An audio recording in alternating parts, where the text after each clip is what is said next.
जबकि government job में होती है भाभी और देवर भी गवर्नमेंट जॉब में होता है और जो पति होता है वो फौजी होता है। लेकिन जब भाभी का प्रेम संबंध एक पड़ोसी से चल जाता है, एक लड़के से चल जाता है, उसके बाद जो देवर था वो भाभी के बीच में आता, वो उसको रोकता टोकता। उसको जब जानकारी हुई तो उस भाभी ने और उसके प्रेमी ने एक ऐसी साजिश रच डाली जो कि उसके बीच में अपने देवर को फंसाने के लिए, कि अगर ऐसे मैटर में उसका देवर फंस जाएगा तो सालों उसकी जिंदगी जो है वो जेल की सलाखों के पीछे कटेगी। इसलिए दोनों ने ऐसी साजिश रची और साजिश रचने के बाद जो उसका प्रेमी था, वो जब पुलिस उससे पूछताछ करती है और फिर उसकी जो कहानी निकल कर सामने आती है, दोनों का प्रेम प्रसंग, दोनों के शारीरिक संबंध, फौजी तो फौज में और इधर जो उसकी पत्नी थी, वो घर में कुछ अलग ही गुल खिला रही थी। क्या होता है इस कहानी में, वो जानेंगे। तो आप देख रहे हैं माई सफ़र तक। और मेरा, अगर आपको ज़रा-सी भी कहानी अच्छी लगे, स्टोरी अच्छी लगे, तो वीडियो लाइक कर दें और चैनल को सब्सक्राइब ज़रूर कर लिया करें। पास वाली बेल आइकन को दबा दें, ताकि हमारी अगली वीडियो आप तक पहले पहुँच सके। तो नमस्कार, आदाब, सत श्री अकाल, मैं अजय कोहली। आज की ये सच्ची कहानी शुरू होती है। ये राजस्थान का एक जिला पड़ता है झुंझुनू, और झुंझुनू का ही एक एरिया पड़ता है बगड़। और यहाँ पर रहते हैं जो संपत्ति देवी। अब ये संपत्ति देवी जो थी, जैसा कि आप यहाँ फोटो में देख पा रहे हैं, संपत्ति देवी जो थी ये राजस्व में किसी पद पर तैनात होती हैं। इनका जो देवर होता है, जिसका नाम होता है मंगल सिंह, मंगल चंद्र। अब ये मंगल चंद्र थे, ये राजस्व विभाग अधिकारी होते हैं। इन जो देवर थे, ये भी अच्छे खासे पद पर थे, और जो भाभी थी वो भी अच्छे खासे पद पर थी। लेकिन जो फौजी थे, इधर जो संपत्ति देवी के जो पति थे, वो फौज में होते हैं। इनके जब ये आते घर, अपने कुछ दिन कुछ महीने घर पर गुजारते, उसके बाद अपनी ड्यूटी पर वापस चले जाते। ऐसा ही चल रहा था। इसी दरमियान जो संपत्ति देवी होती है, इसकी मुलाकात हो जाती है पास के ही रहने वाले जितेंद्र से।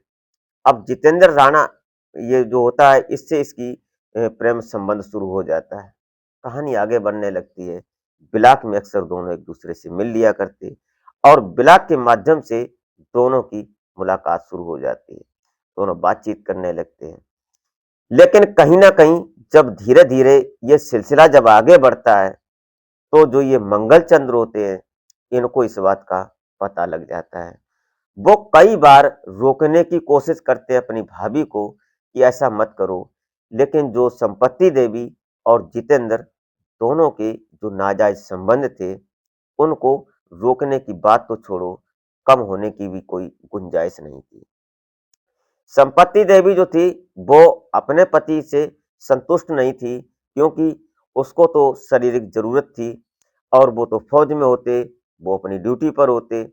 इधर जो जितेंद्र होता, वो एकदम बेला आदमी, फ्री आदमी था, तो वो जब मर्ज़ी वो फ़ोन करती, वो आ जाता और आकर दोनों आपस में अपने शरीर की ज़रूरत को पूरा करते।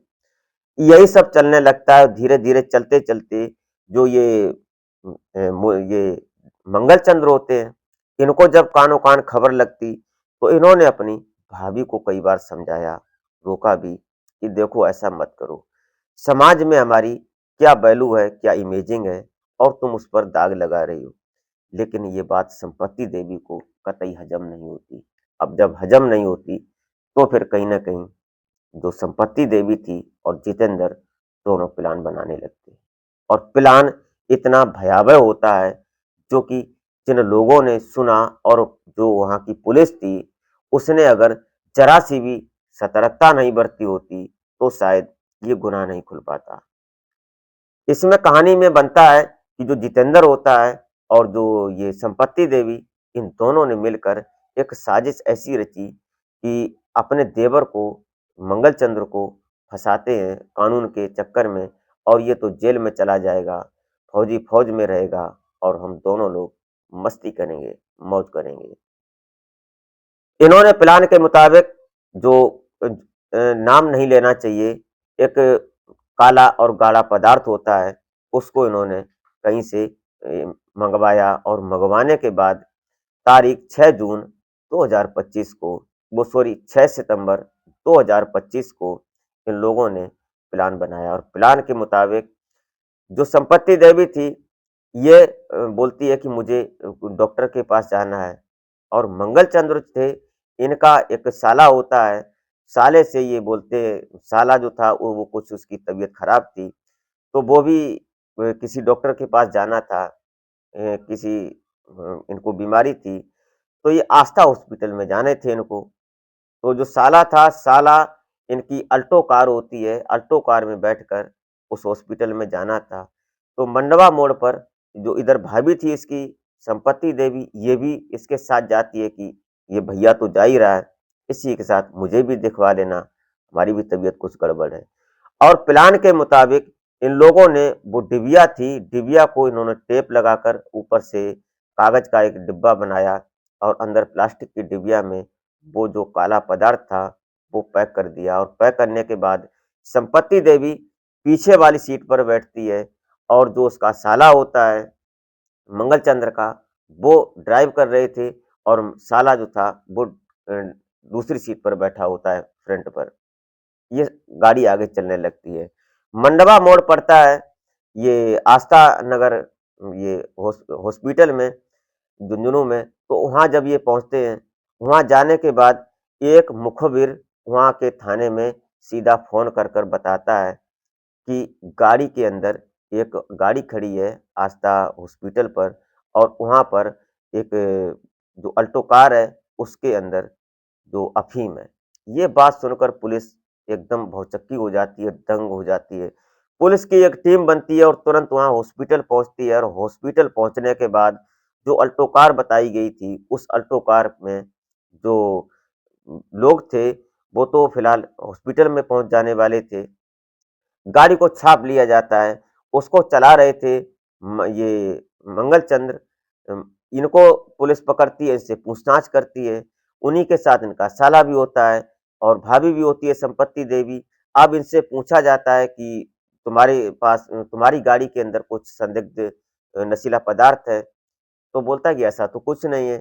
लेकिन जब उसकी सीट के पीछे देखा जाता है नीचे, जो सीट के निचले हिस्से में, तो वहाँ पर एक डिबिया मिलती है और डिबिया में जो था उसमें अफ़ीम होती है।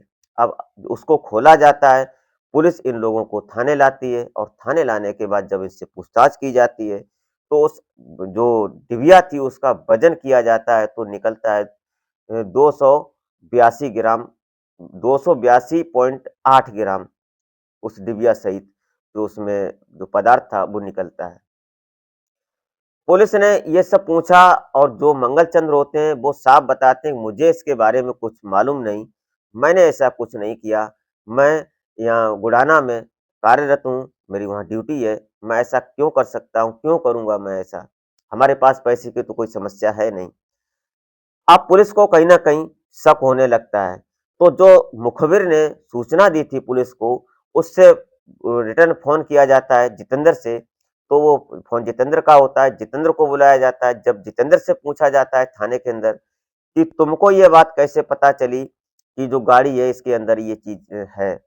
तो जितेंद्र बताता है कि मुझे किसी ने इंटरनेशनल कॉल की थी और इंटरनेट के माध्यम से हमसे बात हुई और उसका कोई नंबर नहीं है हमारे पास और उसने जैसे मुझे बताया, तो मैंने आपको बता दिया।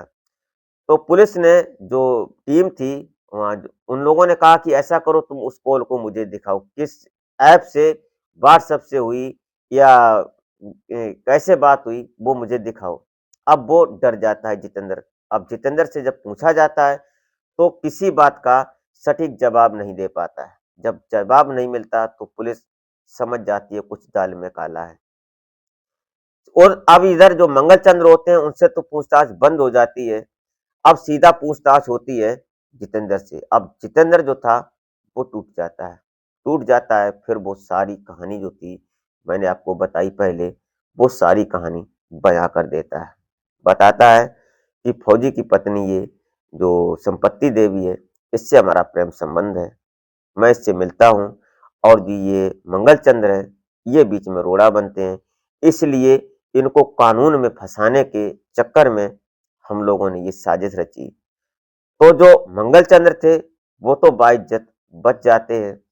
संपत्ति देवी और जो उसका प्रेमी जितेंद्र होता है, इनको पुलिस अपने हिरासत में ले लेती है। इनके ऊपर जो विवेचना होती है, विभिन्न धाराएँ लगती हैं, उसके बाद मान्य कोर्ट के समक्ष इनको पेश कर दिया जाता है।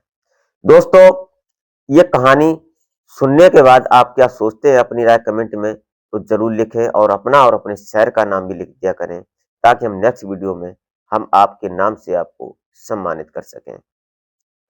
कुल मिलाकर ये कहानी जो बनी, इस कहानी में कहीं न कहीं ये देखने और सोचने वाली और समझने वाली बात है कि जब देवर समझा रहा है, उसका पति फौज में है, वो जब आता है, तो उससे उसको मिल लेना चाहिए, उसकी पत्नी उसको संतुष्ट होना चाहिए, लेकिन ये प्रेम संबंध रुकता नहीं, रुका नहीं और आज उसको उसकी सज़ा मिली, आज सलाखों के पीछे।